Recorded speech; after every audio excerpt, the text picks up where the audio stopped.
안녕하세요. 사는 게 예술의 호스트 수수진입니다. 반갑습니다. 네, 여러분 잘 지내고 계시죠? 벌써 4월입니다. 네, 봄이에요. 근데 올 겨울은 좀 되게 빨리 지나간 것 같은 그런 느낌이 듭니다. 그러니까 뭔가 좀 설명하기 어려운 그런 기분인데요. 근데 저는 최근에 몸이 좀 안 좋아가지고 정말 최대한 많이 누워있고, 쉬는 걸 목표로 삼았습니다. 그러니까 쉼을 목표로 하는 삶이라는 게 뭔가 조금 이상하긴 한데요. 근데 정말 잘 쉬는 게 지혜가 아닐까라는 생각을 합니다. 왜냐면은 우리 사회 구조상 되게 달리는 건 쉬워요. 그런데 이렇게 멈춰서 쉬는 거는 다소 좀 어렵잖아요. 특히 이제 스스로 이렇게 쉬면서도 늘 막 스스로 저항을 거는 거죠. 나 이렇게 쉬어도 되나? 네, 근데 쉬어야 합니다. 잘 쉬어야 합니다. 그래서 제가 좀 장염에도 걸리고 막 좀 귀도 너무 안 좋고 그래가지고 최근에는 진짜 되게 의도적으로 많이 쉬었고 그래서 좀 더 말씀드리고 싶은 것 같아요. 건강관리 잘하세요. 네. 진짜 나중에 후회합니다. 뭐 저는 그리고 최근에 이제 이런 말을 좀 많이 들었어요. 그러니까 브랜딩이 되게 잘 되어 있는 것 같은 작가다. 네. 그래서 이런 말 들었을 때 굉장히 감사한 마음이죠. 그러니까 저는 이제 어쨌든 이게 굉장히 긍정적인 평가라고 생각을 하는데 이게 동시에 좀 신기했어요. 왜냐면 제가 스스로를 브랜딩 해야겠다 이렇게 생각해 본 적은 없었거든요. 뭔가 이렇게 의도를 한 것도 없는데 브랜딩이 잘 되어 있다 이제 이런 말을 들으니까 뭔가 부끄럽기도 하고 되게 감사하다는 생각을 했습니다. 그래서 왜 나는 브랜딩을 하지 않았는데 브랜드가 되어 있을까라는 질문을 가지고 오늘 브랜딩이라는 개념 자체를 이제 가볍게 살펴보고 그 다음에 이제 예술가의 사례를 통해서 이 개념이 어떻게 작동하는지를 한번 이야기해 보려고 합니다. 가시죠. 네, 브랜딩이라는 단어는 원래 가축의 낙인을 찍는 행위에서 시작되었습니다. 그러니까 소유를 표시하기 위해서 이제 동일한 기호를 하도 요새 개념 얘기를 하다 보니까 무작정 나오네요. 그러니까 소유를 표시하기 위해서 동일한 기호를 반복적으로 찍는 행위를 브랜딩이라고 불렀어요. 근데 지금은 이 단어가 이제 현대에 와서는 기업과 개인을 구분하는 그런 개념으로 확장되었습니다. 뭐 상업적인 맥락에서 브랜딩은 명확하게 정의가 됩니다. 뭐 제품이나 서비스를 단순히 그냥 판매하는 게 아니라 그것이 어떤 의미를 가지는지까지 함께 설계하는 과정이죠. 그러니까 다시 말하면 그 브랜드라는 건 단순히 상품이 아니라 상품이 인지되는 방식입니다. 그쵸? 우리가 뭐 브랜딩이나 브랜드에 대해서는 이미 너무 잘 알고 있어요. 그러니까 기업이 진짜 제품을 그냥 설명하는 데서 멈추는 것이 아니라 뭐 색상, 패키지, 광고, 언어, 그리고 경험까지 어떤 모든 요소를 통합해서 하나의 인상을 만들어내는 거죠. 그러니까 그 인상, 그 이미지가 소비자의 머릿속에 일관되게 축적이 될 때 비로소 이제 브랜드라는 것이 형성이 됩니다. 근데 여기서 진짜 중요한 거는 일관성인 것 같아요. 그러니까 동일한 메시지를 반복적으로 노출시키고 그 반복을 통해서 인식을 고정시키는 거죠. 그래서 이제 상업신에서는 진짜 이 브랜딩이 상당히 의도적이고 또 전략적인 행위이기도 합니다.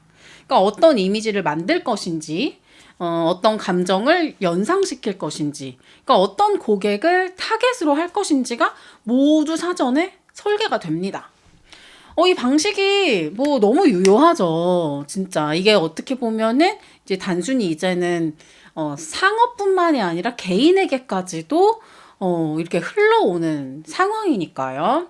그리고 특히 이제 경쟁이 이제 치열한 이 시장에서는 되게 명확한 포지셔닝이 필요하잖아요.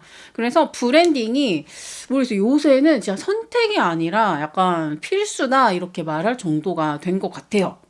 예, 그래서 실제로 정말 많은 기업 그리고 크리에이터들이 정말 이 과정을 통해서 자신을 설명하고 또 뭔가 구별되고 이제 기억되기를 원하는 거죠. 네, 그래서 또, 이 시점에 모셔봐야죠. 우리 예술가 선배님. 예, 이번에는 독일의 개념미술가를 모셔보려고 합니다. 독일 작가님은 우리 사는 게 예술에서는 처음 다뤄보는 것 같은데, 예, 박수로 맞아주세요. 조셉 보이스 선배님입니다. 네, 우리 조셉 보이스 선배님은 개념 예술의 선구자라고도 불리는데요. 근데 우리 선배님의 작업이 단순히 개념을 제시하는 수준에 머물지 않습니다. 네, 그래서 오늘 사는 게 예술에서 작품을 보면은 굉장히 의미 있을 것 같다 생각을 했어요. 이제 우리 선배님은요, 정말 자신의 삶 전체를 하나의 구조로 조직한 사람이다. 이렇게 말할 수 있을 것 같거든요. 그리고 그 구조는 특정한 재료, 그리고 이야기, 반복되는 행동을 통해서 드러납니다. 그래서 작품을 본격적으로 보기 전에 이제 우리 선배님의 에피소드 하나 살펴보겠습니다. 네, 우리 선배님 작업을 이해하기 위해서는 전쟁 시기의 경험으로 거슬러 올라갈 필요가 있어요. 그러니까 우리 보이 선배님이 2차 세계대전 당시에 이제 비행기 추락 사고를 겪습니다. 근데 그때 추락한 섬에 있었던 타타르인들에게 구조되었다고 해요. 이때 그들이 우리 선배님의 몸을 이렇게 펠트로 감싸고 지방을 발라서 체온을 유지시켰다는 이 이야기가 사실 굉장히 유명한 이야기입니다. 그래서 이후에 우리 보이스 선배님은 펠트와 지방이라는 재료를 지속적으로 사용합니다. 예, 펠트는 열을 유지하고 이제 외부를 차단하는 재료고요. 지방은 에너지를 저장하고 또 이 상태가 변하는 그런 물질인데요. 이 두 재료는 단순한 물성이 아니라 보이 선배님이 세계를 이해한 방식이에요. 그러니까 보호와 차단, 에너지와 변화라는 이 개념이 재료를 통해서 반복적으로 나타납니다. 네, 그래서 이제 작품을 좀 보실게요. 이제 대표적인 퍼포먼스 작업이 있는데 이 작품 제목이 I like America. 이렇게 가끔 나는 이렇게 장난을 치고 싶은지 모르겠어. 예. I like America and America likes me라는 이 제목의 작품은 보시면 아까 말했던 그 펠트와 지방 이 구조가 그대로 이제 유지가 되는데요. 뉴욕에 이제 도착을 했어요, 우리 작가님이. 그리고 외부와의 직접적인 접촉을 완전히 차단한 채 펠트에 완전히 쌓여서 전시장으로 이동합니다. 그리고 그 안에서 코요테와 함께 시간을 보냅니다. 네, 지금 보여드리는 이미지를 보시면 뭐 이걸 늑대라고 이제 번역한 자료들도 있는데 네, 뭐 코요테든 늑대든 어쨌든 이 동물과 함께 지내는 이런 퍼포먼스를 하세요. 예, 그래서 이때도 이제 펠트라는 재료를 썼죠. 그리고 또 다른 작품을 보시면 이 작품의 제목은 Fat Chair, 그러니까 지방 의자라고 합니다. 이제 나무 의자 위에 지방 덩어리가 놓여 있는 그냥 단순한 구조의 작업이거든요. 뭐 특별한 장식도 없고요. 뭐 설명도 거의 없습니다. 근데 시간이 지나면 이 지방이 형태가 무너지고 냄새나고 결국에는 이게 완전히 사라집니다. 근데 이 작품에서 중요한 것은 뭐 어떤 완성된 형태 이런 것이 아니라 변화하는 과정입니다. 그러니까 고정된 조각이 아니라 시간에 따라 변형되는 이 상태 자체가 작업이 되는 거죠. 그래서 이제 결과적으로는 우리가 이 작품 뭔가 하나하나를 세밀하게 기억하기보다는 이 작업 전체를 하나의 이미지로 인식을 하게 됩니다. 그러니까 펠트, 그리고 지방이라는 재료, 그리고 전쟁 중 겪었던 사고. 그러니까 이것은 이 작품을 설명하는 어떤 이야기가 되는 거죠. 그러니까 어떤 일관된 구조를 가지고 있잖아요. 그래서 이 축적된 인상이 우리 보이스 선배님을 설명하는 그런 방식이 됩니다. 그래서 지방과 펠트라는 재료는 그러니까 일종의 브랜드 같은 구조를 갖게 되는 거죠. 그래서 이 지점에서 되게 흥미로운 게 발생하는 것 같아요. 그러니까 이 선배님은 뭔가 특별히 브랜딩을 의도해서 한 건 아니지만 굉장히 강력한 브랜딩을 가진 작가 중 한 명이 됩니다. 자, 그러니까 앞에서 우리가 본 것처럼 반복은 형태를 만들어요. 그러니까 같은 기준이 유지되면 작업은 비슷한 방향으로 쌓이고 그 축척은 결국에는 어떤 하나의 구조로 이렇게 보이기 시작합니다. 그러니까 우리는 이 구조를 보고 작가를 이해하고 사람을 이해하고 뭐 하나의 산업을 이해하는 거예요. 근데 이제 여기서 한 가지 더 중요한 요소가 있습니다. 그러니까 단순히 반복하는 것만으로는 안 된다. 저는 이 반복에 충분한 시간이라는 요소가 되게 중요하다고 생각했어요. 그러니까 단순히 그냥 시간도 아니고 충분한 시간. 네. 그러니까 반복이라는 거는 사실 되게 짧은 시간 안에도 가능하거든요. 그리고 이거 되게 의도적으로 마케팅적으로 연출할 수도 있어요. 그리고 뭐 요즘 이미지 만드는 거 얼마나 쉽습니까? 일정한 이미지 되게 빠르게 만들어낼 수 있는 시대거든요. 그리고 실제로 상업적인 브랜딩은 요즘 AI까지 만나서 이 방식을 사용하고 있죠. 그러니까 짧은 시간 안에 동일한 이미지를 반복 노출시키면서 인식을 굉장히 빠르게 고정하는 방식입니다. 이 방식 되게 효과적이라고 생각해요. 진짜. 예. 근데 한계도 분명한 것 같습니다. 왜냐하면 이게 시간이 충분히 쌓이지 않은 반복은 되게 쉽게 깨질 수가 있거든요. 그러니까 어떤 상황이 바뀌거나 진짜 코어한 에너지가 유지되지 않으면 금방 되게 흩어지는 이제 그런 상황이 발생하기도 합니다. 즉, 설득이 안 되는 거예요. 예. 그래서 저는 이게 단기간에 안 된다고 생각을 하고 정말 충분한 시간 안에서 이뤄져야 어떤 코어 에너지가 발휘되는 게 아닐까라는 생각을 했습니다. 마치 정말 근력 같은 거죠. 그래서 우리 조셉 보이스 선배님의 경우를 다시 보면은 펠트와 그 지방은 그냥 단순히 여러 번 사용된 재료가 아니거든요. 되게 오랜 시간 동안 그 작가의 개인적인 경험까지 더불어서 동일한 기준 아래에서 반복된 선택입니다. 그리고 이 충분한 시간이 있었기 때문에 그 재료는 단순한 스타일을 넘어서 하나의 언어가 되는 거죠. 그래서 이 지점에서 저는 제 작업을 좀 생각해 보게 됐어요. 그러니까 저는 어쨌든 이제 이미지를 만드는 사람인데 이제 제가 어떤 기준 하나는 좀 유지하려고 했습니다. 그래서 복잡한 것을 줄이고 설명을 좀 덜어내고 감정을 좀 너무 과하게 소비하지 않으려는 이 방식은 제가 꾸준히 유지해 왔어요. 그래서 이거는 제가 뭐 단기간에 이렇게 만들어진 거는 아니고 그냥 저도 벌써 이제 8년 뭐 9년 차가 됐으니까 그냥 오랜 시간 동안 이거를 제 작업 안에서 반복한 거죠.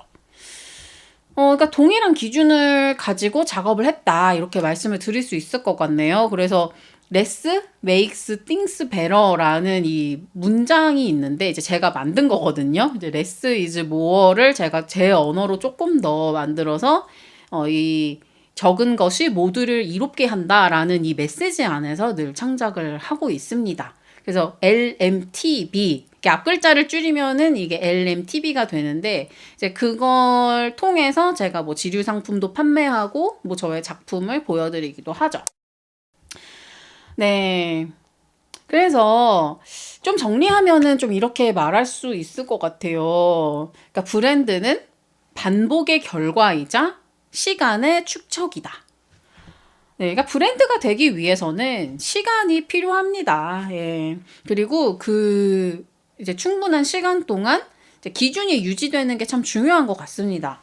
근데 우리가 어찌 보면 이게 되게 저는 긍정적이고 좋은 일 같거든요. 왜냐하면 시간이라는 거야말로 누구에게나 공평합니다. 그러니까 주어진 시간에서 나의 기준으로 꾸준히 하면 된다. 이게 얼마나 희망적입니까? 예. 그러니까 어떤 요령이 있고 막 이 요령을 아는 사람에게만 막 되게 특별한 사람에게만 이게 주어지는 게 아니라 정말 시간이라는 것 자체는 누구에게나 공평하게 주어졌기 때문에 저는 이 브랜딩이라는 걸 또 요렇게 해석을 하니까 갑자기 굉장히 쉬워지고 좀 친근한 그런 느낌이 드는 것 같아요. 네, 혹시 여러분은 네, 본인의 삶에 주어진 시간 동안 꾸준히 하고 있는 뭔가가 있나요? 네, 요걸 오늘 좀 질문을 드리고 싶네요. 그래서 잘 생각해 보면 뭔가 하나는 있을 거거든요. 그리고 그것이 어쩌면 삶에서 정말 키가 되지 않을까라는 생각이 듭니다. 네, 오늘은 브랜딩에 대해 이야기를 나눠봤습니다. 근데 제가 요즘 시대물에 푹 빠져 있거든요. 그래서 계급 사회에 지금 약간 과몰입이 되어 있는 상태입니다. 제가 이런 시대물을 볼 때마다 저를 이렇게 귀족에는 절대 대입을 못 시켜요.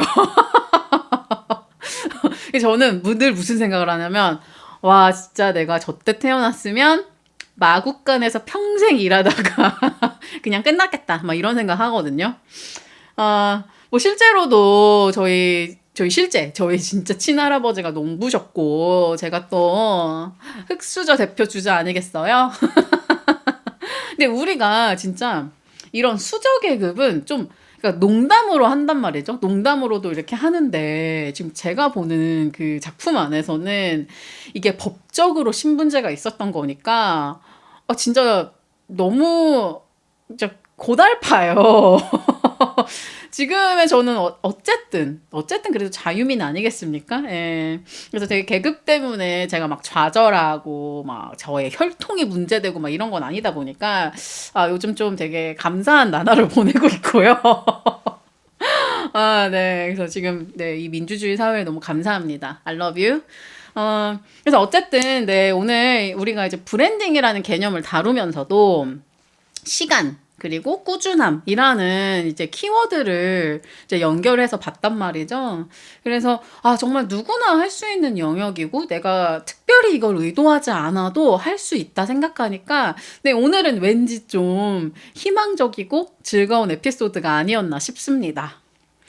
네, 여러분, 뭐, 혹시라도 또 오늘 에피소드 보시고 좀 느낀 점이나 상용하신 내용이 있다면 댓글로 남겨주셔도 감사할 것 같아요. 늘 댓글 확인하고 있습니다. 네, 저는 여러분의 사유를 늘 응원합니다. 그럼 우리 다음 이 시간에 또 만나요. 안녕!